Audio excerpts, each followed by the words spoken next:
दिल्ली की हजरत निजामुद्दीन औलिया दरगाह में 18 रोजे की इफ्तार का एहतमाम किया गया, जिसमें हजारों मर्द और खवातीन ने शिरकत कर बुजुर्गों की बारगाह के नूर में रोजा खोला।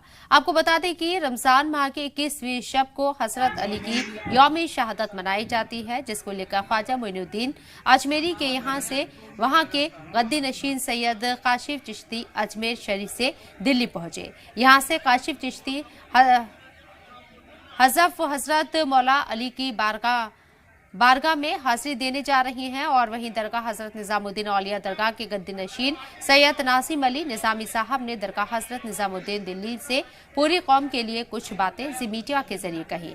दरगाह निजामुद्दीन औलिया में सभी रोजेदारों ने अच्छी तरह से खजूर, फ्रूट चाट और दूध के शरबत के साथ रोजा इफ्तियार किया। खुशी भी मनाता है और आपकी शहादत है, इसलिए उस चीज़ का गम भी है आपकी शहादत का।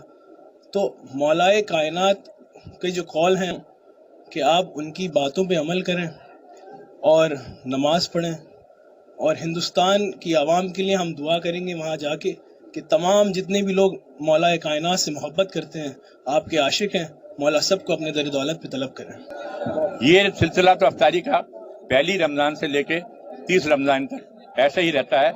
हज़ारों लोग यहाँ पे रोज़ाना इफ्तार करते हैं। ये पैगाम में मोहब्बत है। आप जानते हैं कि हमारे हिंदुस्तान का मुल्क जो है जो सूफी संतों का मुल्क है, और इन सूफियों ने, इन वली अल्लाहों ने हमेशा लोगों को जोड़ा है, तोड़ा नहीं है। तो ये इफ्तारी का जो सिलसिला है, इसमें से भी लोग जुड़ते हैं और हर मजहब के लोग यहाँ आते हैं, इफ्तार करते हैं और अपनी दिली कामनाएं पूरी करते हैं।